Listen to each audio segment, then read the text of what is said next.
Right. Have a conversation? Huh? Here to have a conversation. Are we going to have a conversation? Yes. Yeah, about you shouldn't be doing this. That I shouldn't be doing this? Yeah. How old did this kid tell you they were?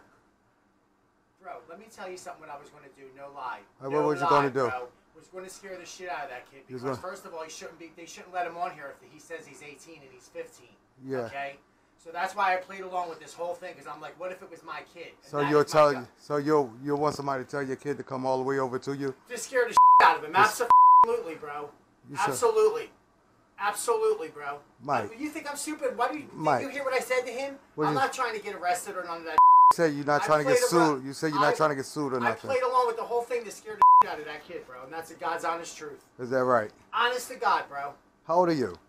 I'm 56. You're 56 years old. Bro, did you not hear what I just said? It's your word against mine, and that's my God's honest truth. I have no reason to lie to you, bro. What? So no what? reason Did you to talk? lie to Did you talk explicit to this kid? Huh? Did you talk explicit? Bro, let me explain something to you for right. the last time. Uh-huh. I told you my truth, what I was going to do when he came over here. I was going to scare the out of him. Okay? So you... Just like I tell people that come over here that are of age, don't ever drink a drink from somebody unless you see them pour it. Okay? See? Okay? Because I'm not stupid, bro. I know the games, bro. What's the games? The game, him trying to get me caught up or whatever you do or anything like that. Could you stop filming me in my house, bro, and get out right now? Right now, bro. Right now. I just call the police then for you. Go ahead, do that, bro, because I was trying to save the kid. Call the police on you. You scumbag. I'll call the police on you. I'll call my family and have you wipe the out. All right, we call your family then.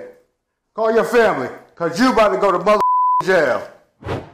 That was 56-year-old veterinarian Joseph Manzoni, who, according to authorities, allegedly solicited a teen for sex and was instead met by YouTuber LC Predator Catcher. So what's it like being inside the home of a man who allegedly thought a 15-year-old was going to show up?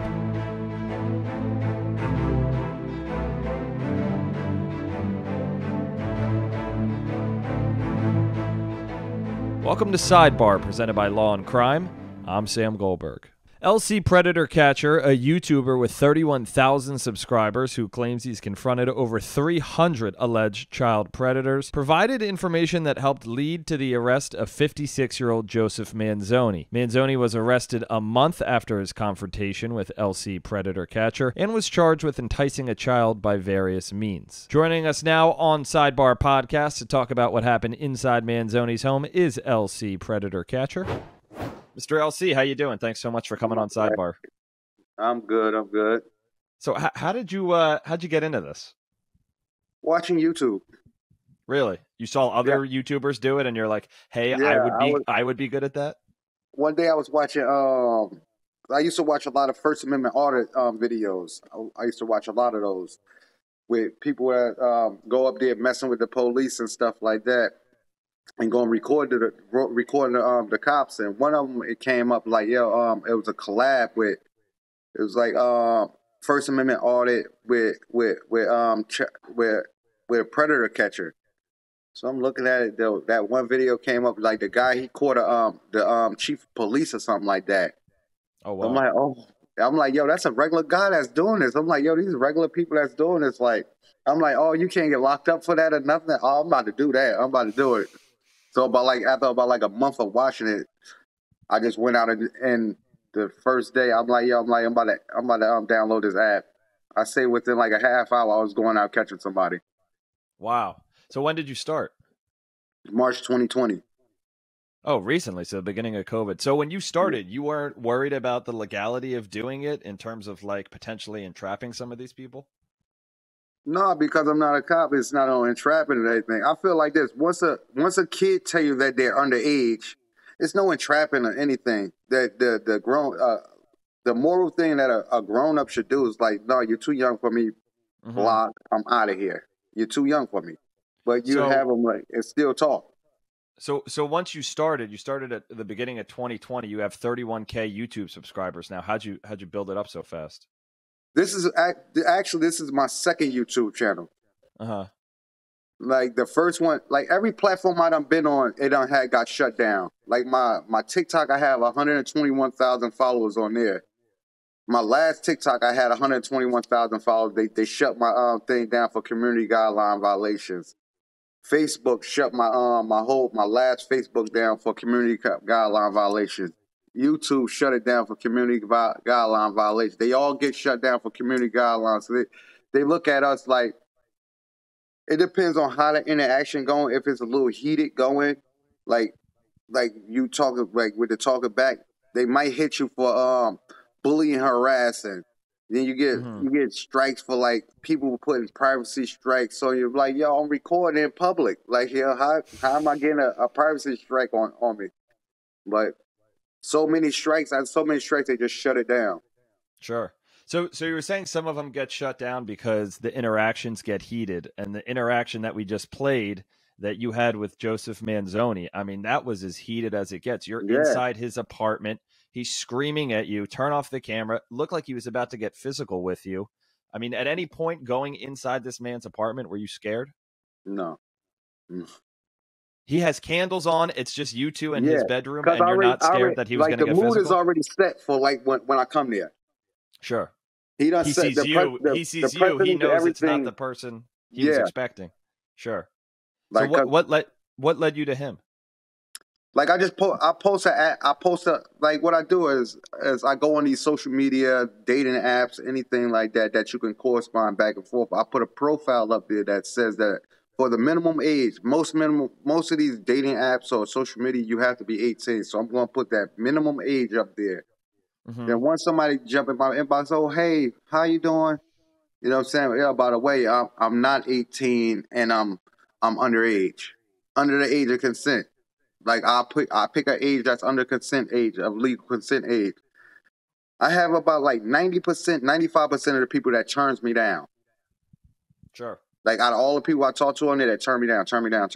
Then you get that 5% that actually like, all right. But it just seems like I find them 5% easily. Sure. And then Joseph Manzoni's defense when you got there was, oh, I was going to correct this kid and tell them that the kid shouldn't have been doing this. Yeah. Like he thought he was slick. Like the way that he was messaging me, he was messaging me voice messages, all voice message. Like we were talking back, corresponding back with voice message. Like he'd respond to me on a voice chat. And I recorded them all. Like every response, I recorded them all. Boom, boom, record. Then I had his phone number, so we was texting back and forth. So when I came in the house, like at first he was like, "No, man, you too young, man. I'm not trying to get locked up and nothing like this." I'm like, I just coached him like, "Yo, listen, I'm a spirits kid that I'm not going to tell her. I'm not trying to tell or nothing like this." After a while, he's like, "All right, you come over." Gave me the address, pinned his location, had the door open and everything. When the cops was there, he was still texting me. What do you mean when the cops were at the place? Like when I left out of there, like when I think he seen the police outside, out of his window or something, because he texted me right after that. He's like, "Oh man, yo, just remember you was trespassing and you just walked into my house and this and that." I'm like, you know, you let me in, and everything was it was live, and you could see on the camera that if you come in like to the door, like cracking the door open, like and just leave the door open for me. So you contacted him one day. That same day, he tells you to come over. You go over, and again that same day he gets arrested. He didn't. I don't think he got arrested that day. When did he get arrested? I don't know. I just recently found out that he got arrested. Wow. So of the people you've gone over and contacted the police about, how many of them have gotten arrested? I don't know, because a lot of times I don't even hear about it. Like AC, you don't really hear about it like to afterwards. Like, oh, this person got locked up, that person got locked up, and what the actual charges were and everything like that. Most of them get charged with luring of a child and stuff like that until they do their full investigation. Sure. So if you're putting in all this effort to try to catch these guys, you're not following up to see if they're getting arrested afterwards? No, like me, I do this for exposure. Sure. Like, if you know the threat, you know how to protect yourself from the threat. That's Meaning how I feel. Like say when these people get locked up, when they come home, they on Megan law, right? Mm-hmm. So if they on Megan law, they're not in jail or nothing like this. So you got to take it upon yourself to find out exactly who they are and stuff like that. If your next door neighbor is a predator, you're gonna know from Megan Law and everything like that. That just I don't feel like jail rehabilitates them. Like if they get locked up with me, it's extra credit. Me, I'm here to expose, because when I catch you, you losing your job. You still got to pay your bills and everything, your monthly dues, and you're scared to go outside because everybody done seen the video. The talks is going around. They don't stop at anything like that. The talks about, yo, you was on that on that show. I seen all the messages back and forth because a lot of times the police don't lock these people up because we're civilians that's doing this. It's a lot of steps that goes into you catching someone versus a police officer arresting them and then them actually going to jail. So has anyone you've ever caught been convicted? Convicted? Yeah, I had one conviction so far that I know for a fact that he copped out. But it was like a lot of them, you won't even hear, like you won't get, like say if they get locked up later, like as I turn the messages and everything in, all the evidence. Sometimes, like the only time they will need me to go to court or something like that is if they go to trial. And most of them, I say about like 98% of them not going to trial. The only people that go to trial with these type of charges are people that have money. Sure. Why's that? Because money buys you freedom. Yeah. So with Joseph Manzoni, why did this one take off so much? Why did this one make headlines? Because he got arrested? I have no clue. Like it was one, like the people that I think it was Breaking News that broke it, Breaking AC. Mm-hmm. They broke, and like I hit them up every time when I'm down there and tell them about who I caught down there. Sure. So they do follow-up stories about it. So are you going to follow Manzoni to see if it goes from arrest to conviction? If it go to conviction, I'll follow it if it comes to if they need me to trial or something like that. It's just too much time, like with traveling, like then especially like with me trying to catch. I want to put as many faces. I want to show the people as many faces that I can, and like me going to court dates and stuff like that, going to try to keep up with that stuff. It takes time from me exposing more faces. Sure. Yeah. Sure. To follow up, the time you're doing that, the next person who's allegedly doing this could be getting away with it because you're following up on the.